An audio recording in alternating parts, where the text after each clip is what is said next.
Aujourd'hui, je vous présente un nouveau concept de vidéo dans lequel je pose 10 questions à un ou une locale sur les habitudes, les traditions ou par exemple la cuisine de son pays.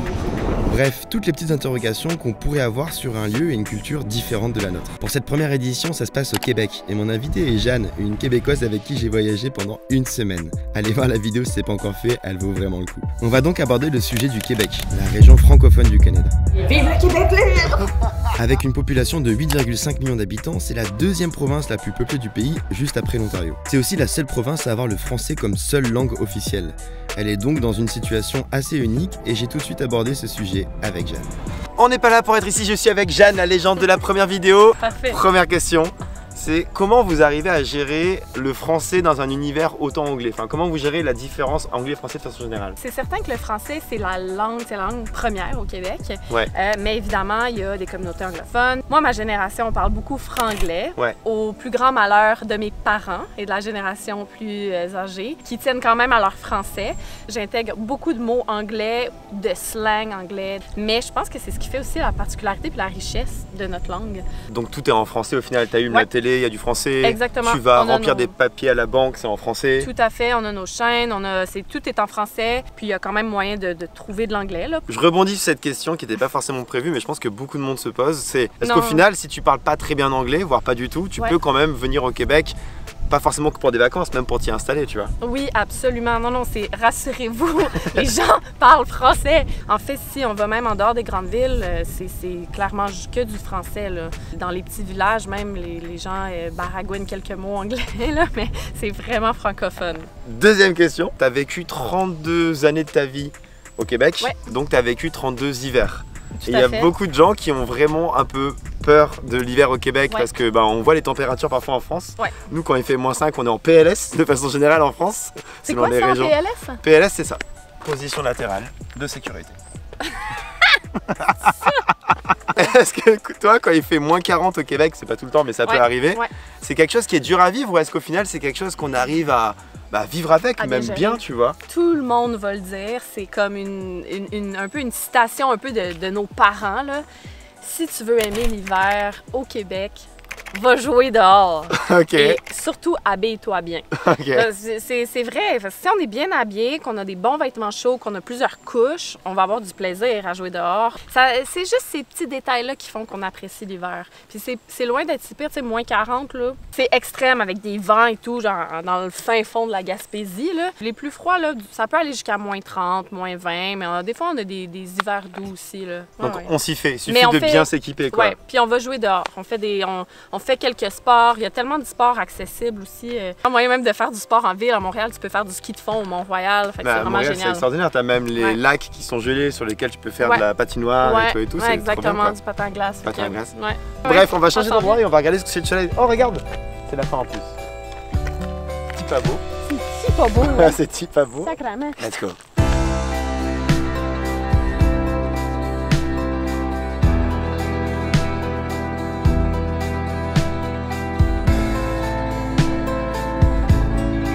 Autre question pour toi, on vient de changer de lieu. On est au Parc National du Mont-Tremblant, si je dis pas de bêtises. Exactement. Est-ce que tu peux nous parler un peu de comment ça se passe les études au Québec? Je pense que c'est un peu différent de ce qui se passe en France. Oui, alors on a l'école primaire. Puis à partir de, si je me trompe pas, 12-13 ans, c'est le début du secondaire. Puis là, on a un 5 ans à l'école secondaire, publique, ça, c'est le lycée, OK. Oui, le lycée, exactement.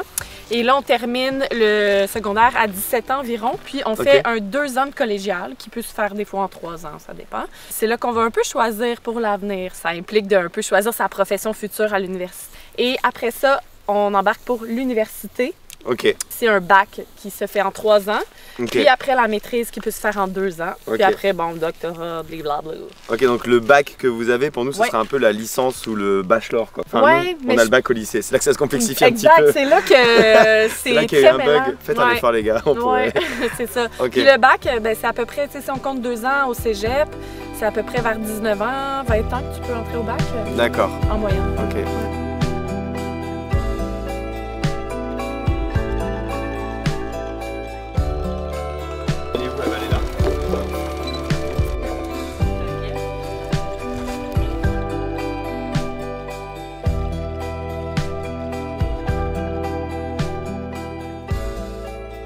est sur un charisme évident actuellement, n'est-ce pas? Écoute, je peux pas avoir meilleur contexte. J'ai une question à te poser aussi, Jeanne, sur c'est quoi votre vision que vous avez envers les Français? Parce que nous, on considère les Québécois un peu comme nos cousins, il y a l'expression les cousins québécois. Ouais. Est-ce que vous, c'est un peu la même chose ou est-ce que vous êtes vachement détachés au final de la France? Non, je pense quand même qu'il y a un attachement. C'est sûr que la langue, il joue pour beaucoup, mais je pense qu'on a beaucoup de ressemblances aussi sur plusieurs points. Je trouve quand même que vous êtes un peuple accueillant. Oui, il y a beaucoup de rigolade et tout sur l'accent et tout, là, mais vous êtes quand même... Moi, j'ai trouvé les Français quand même chaleureux. On a une bonne joie de vivre mutuelle qui se partage et que vous avez, qu'on a aussi les Québécois. Puis je pense que c'est ce que vous aimez du Québec, puis c'est ce qu'on aime aussi de la France, vous croquez dans la vie, puis vous aimez rire et tout. Donc tu dirais que c'est une vision qui est positive au final? Oui, je l'espère. Pour ma part, c'est l'est. Et tu parlais un peu de l'accent, etc. C'est quoi les expressions que les Québécois utilisent le plus au quotidien? Je pense que c'est dans des petites tournures de phrases ou certains mots, le tantôt, le soulier, le chandail, mais aussi le breuvage, ouais, mais on n'utilise pas vraiment breuvage. C'est sur des menus de restaurant. C'est ça. Notre bon vieux faque aussi. Fait que je pense que dans notre langage parlé, on a des petites tournures de phrases qui font aussi notre charme. Et j'ai une autre question puisqu'on est sur un beau canot actuellement. C'est quoi le sport national au Québec? C'est sûr que ça serait difficile de répondre autre chose que le hockey. OK. Ouais, hockey. Okay. Ouais, le hockey, c'est pas mal notre sport national quand même. Là. Ça serait vraiment de mentir de dire que c'est pas extrêmement populaire au Québec. Ouais. OK, ça c'est dû aux Canadiens de Montréal qui sont... Exactement. Genre c'est vraiment des légendes en fait, les Canadiens de Montréal? À certaines époques, c'était peut-être plus des légendes. À chaque année, c'est un sentiment partagé, mais somme toute, il y a un intérêt pour le hockey. Là. Okay. Ouais. Les gens connaissent les joueurs, les gens sont extrêmement engagés. Et typiquement, le football qu'on appelle ici le soccer, en Europe, je pense que c'est le sport de loin numéro 1, c'est la religion de beaucoup de pays et tout. Ici, c'est pas vraiment suivi? C'est vraiment moins populaire qu'en Europe. C'est sûr que moi, je connais quelques fans qui vont au match de l'Impact, par exemple, là, à Montréal, mais c'est sûr que c'est vraiment une autre affaire par rapport à vous, l'engouement pour le foot. Let's go, on continue.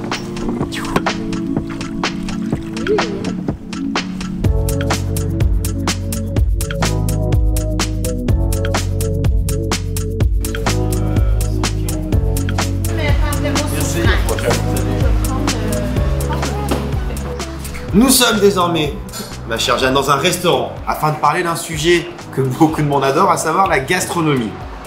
Oui. Quelles sont les spécialités culinaires québécoises? Gros indice actuellement. Oui, gros indice, on va commencer par le plus connu, la plus connue, la poutine. C'est quand même un must quand on vient au Québec. Faut au moins l'essayer une fois. Faites vos recherches parce qu'il y a vraiment de très bons endroits où en manger une, notamment la Banquise à Montréal qui est quand même un incontournable. Grave. Et sinon, c'est sûr qu'on a des plats traditionnels qu'on mange pas non plus à tous les jours, mais on pense notamment au pâté chinois.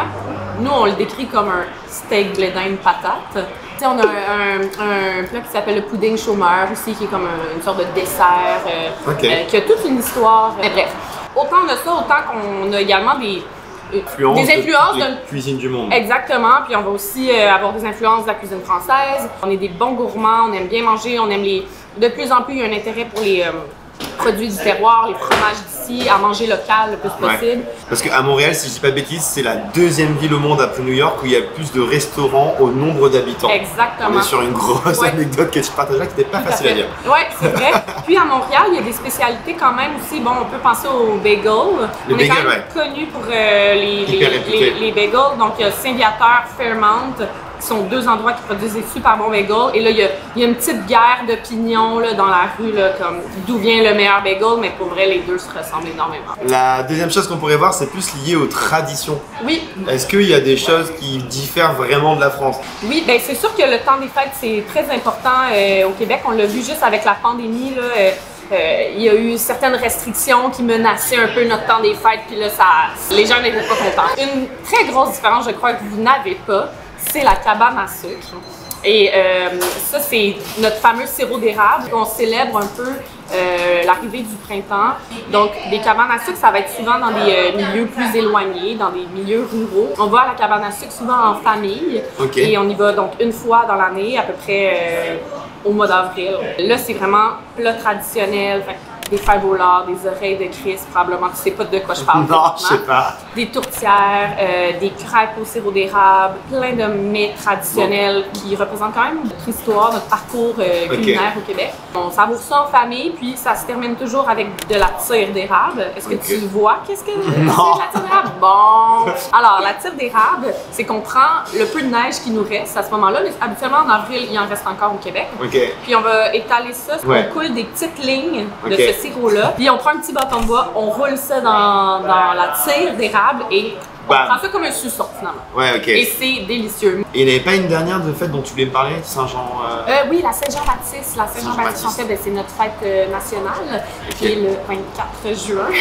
Et donc, on vient de la célébrer. Puis, il y a ce qui est traditionnel souvent pour la Saint-Jean-Baptiste, c'est de se faire un gros feu extérieur entre amis. On boit de la bière. Puis on dit « Vive le Québec libre! » ça ressemble à ça, pas mal, la Saint-Jean-Baptiste. C'est la célébration de notre Québec.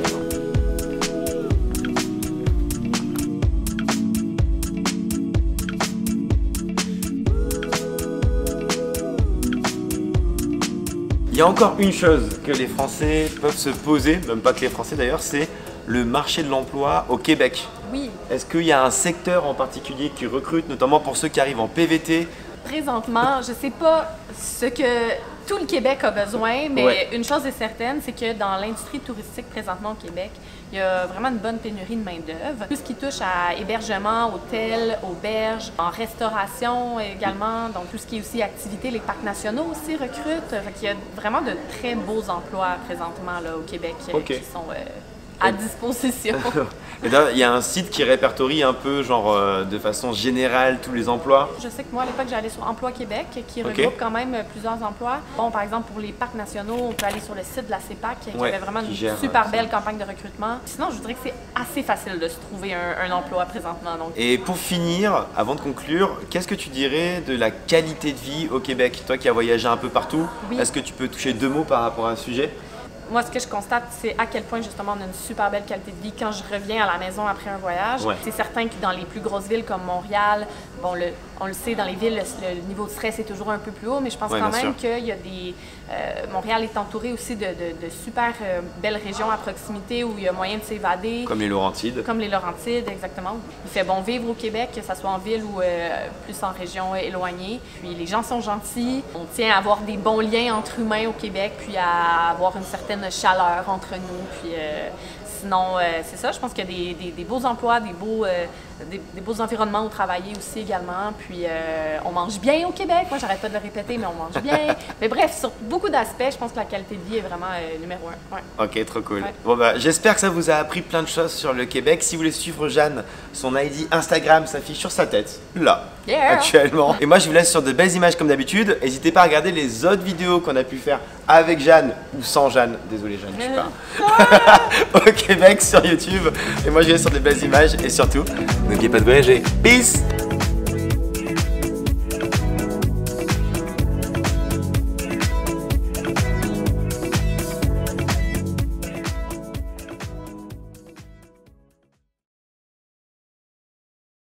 Est-ce que j'ai-tu des bonnes réponses de Québécoises?